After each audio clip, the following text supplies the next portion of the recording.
O lavajatismo, ele proliferou no Brasil para atacar a esquerda. Não tem lavajatismo contra a direita. A força da Lava Jato se esvaiu completamente, né? A máscara caiu. O que fizeram com o presidente Lula é a prova de que o judiciário é um partido político, pelo menos parte do judiciário. Eu não quero dizer que todo o Ministério Público faz parte daquilo, mas o que se montou em Curitiba foi uma operação montada para tirar uma pessoa que liderava a pesquisa e entregar o país a Bolsonaro, tanto que o chefe da organização foi ser ministro depois, tem perspectiva de poder, enfim. Uma série de questões que são feitas no decorrer do processo que eu, como advogado, por exemplo, nós nos questionamos, né? Forma de obter, entre aspas, de provas, enfim, de buscas e apreensões, né? de formas cinematográficas. Ações seletivas, com alvo direcionado apenas para o enclausuramento de alguns da política que não interessava a determinados segmentos do judiciário. O lavajatismo é contra a esquerda, onde uma parte do sistema judiciário, uma parte ali do Ministério Público, outra parte do judiciário, se alia às elites econômicas e se alia principalmente à grande mídia, e aí inicia um processo que era condenar os desafetos politicamente, né? Condenar antecipadamente. Ou seja, eu jogo aqui um monte de denúncia, ocupo toda a mídia, não te dou capacidade de responder a isso, você não tem onde responder, e condeno antecipadamente, né? Previamente. No caso da Paraíba, é a mesma receita, né? Talvez mais violenta, porque não é apenas uma parte do Ministério Público e um judiciário, uma vara de justiça. Aqui se soma todo mundo, né? Aqui você tem um TCE que reprova minhas contas, modesta parte, do melhor governo que esse Estado já teve. De um governo que deixou 300 milhões em caixa. De um governo que passou a pior crise econômica do Brasil, nós passamos nadando de braçada em relação aos demais estados.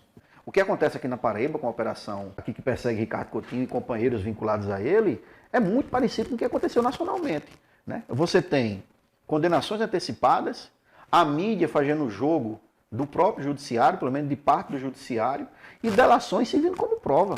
Isso deu um resultado, retirou um cidadão com mais de 70 anos e também o melhor presidente que o país teve durante quase 2 anos da sua vida, uma violência inominável, uma violência inaceitável, né, através de uma farsa.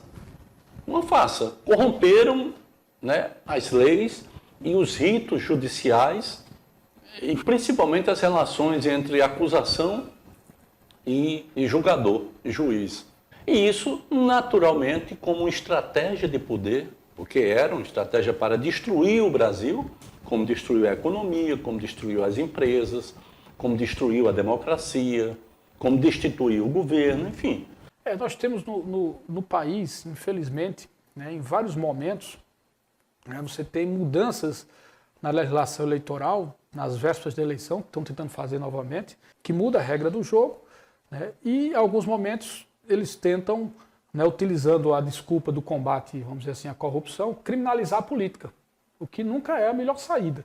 Né? Evidentemente você tem que lutar por transparência, né, combater a corrupção, né, enfim, ter mecanismos que o controle social das políticas públicas, né, elas aconteçam e as pessoas participem não só das decisões, mas também da execução, enfim, de toda a construção que deve ser feito. O que é esse lawfare? É a utilização e a manipulação, assim, de maneira estratégica do sistema de justiça, né, de julgamento, coleta de provas, etc., né, contra determinadas pessoas, dificultando a defesa, tal, com objetivos externos ao próprio processo.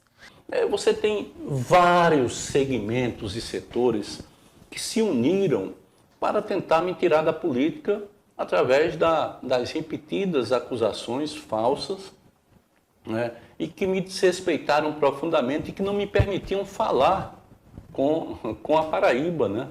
Então, isso foi algo muito grave, mas é a mesma receita e mais, né? Eu sei por que fizeram isso. Né? Esse é o problema de quem fez tudo isso. É porque eu sei, eu tenho consciência. Minha consciência é muito forte em relação às mudanças geracionais e de poder que nós fizemos. A única forma da gente ultrapassar isso é com a verdade, né?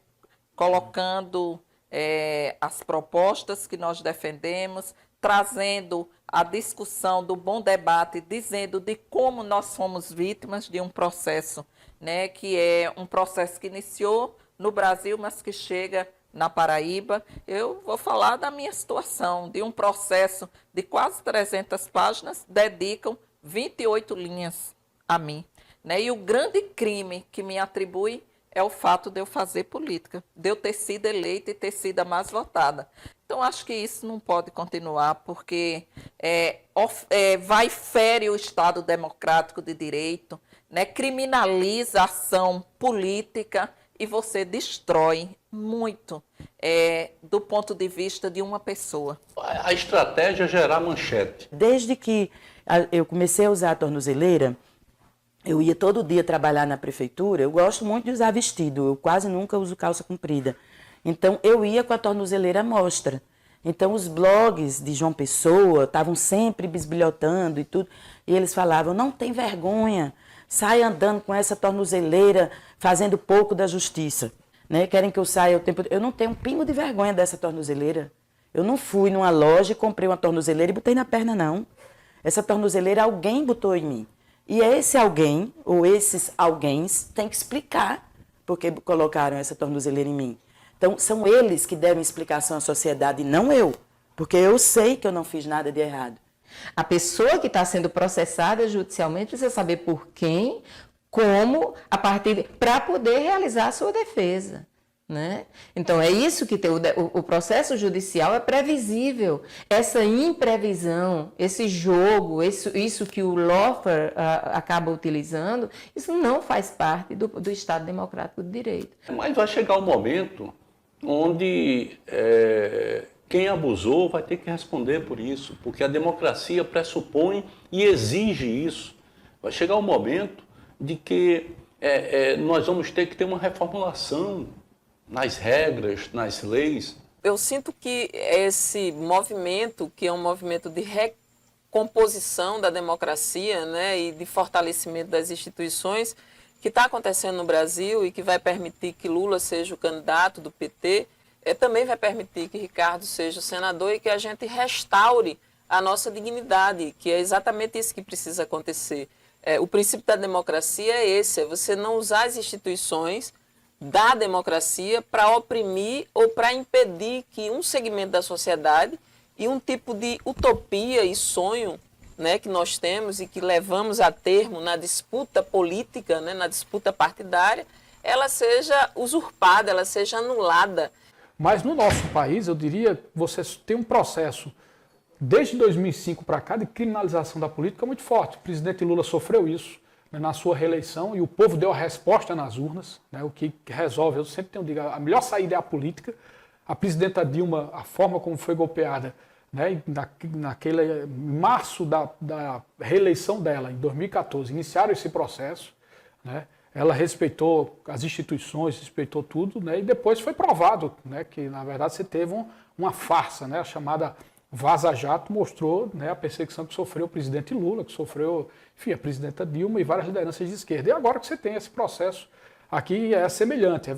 Então, essa compreensão, né, do uso do direito, do sistema de justiça e dos agentes de justiça instrumentalizados, manipulados de maneira estratégica, né, para alcançar determinado objetivo, não importando os meios, mas importando exclusivamente o fim, né, isso não é um processo, né, que seja compatível minimamente com o Estado Democrático de Direito, minimamente com os ditames constitucionais. Então, se alguém fez algo indevido, tem que responder. Ela tem que responder dentro do Estado de Direito, não sendo preso preventivamente, né, da forma como foram, jogado numa masmorra para poder confessar aquilo que o acusador queria e não a verdade que porventura se soubesse. Eu espero que a justiça também seja feita nesse sentido, né? E que a gente possa ter, né, não só o direito dele de disputar, evidentemente, né, mas que seja esclarecido, porque a Paraíba, um governador que tem a história que Ricardo tem, né, como prefeito, como governador, enfim, como cidadão paraibano, né, merece, ele não pode estar acima de ninguém, nem ele, nem Lula, nem pode estar abaixo de ninguém. O direito de você ter a sua defesa, de exercer, ele é, eu diria, fundamental, né, para qualquer cidadão, qualquer cidadã. Eu diria que é um momento que o Brasil precisa se abraçar consigo próprio, esse Brasil verde e bonito, rico e desigual, mas ele precisa ser representativo da cultura, que é uma cultura miscigenada, como dizia Darcy Ribeiro. O Brasil não pode ser esse sentimento nazifascista. 2022 será um ano de guinada, né?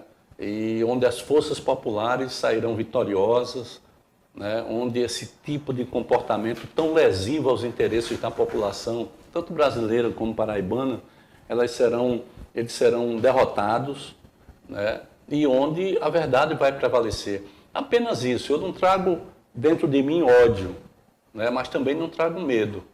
Eu não tenho nenhum desses dois sentimentos, né? Mas eu tenho muita coragem e clareza sobre aquilo que nós precisamos enfrentar. A gente costuma dizer que quando o cidadão tem a força e a grandeza que Ricardo reúne, a gente costuma dizer que é uma baraúna. Então, Ricardo tem muita disposição para fazer esse enfrentamento, né? E conta com apoios de democratas, né? de personalidades do mundo jurídico, do mundo político, que estão atentos a essa operação que é desenvolvida aqui na Paraíba, e nós haveremos de superar isso. Existe o outro lado da coisa. É sinal de que a gente tem uma existência que é forte. Se nós não tivéssemos uma existência forte, se nós não tivéssemos posição, se a gente não tivesse a capacidade que a gente teve de nos contrapor aos piores momentos, de construir políticas públicas, de fazer um governo com resultado e também com posição política. Enfim, a nós cabe fazer a história.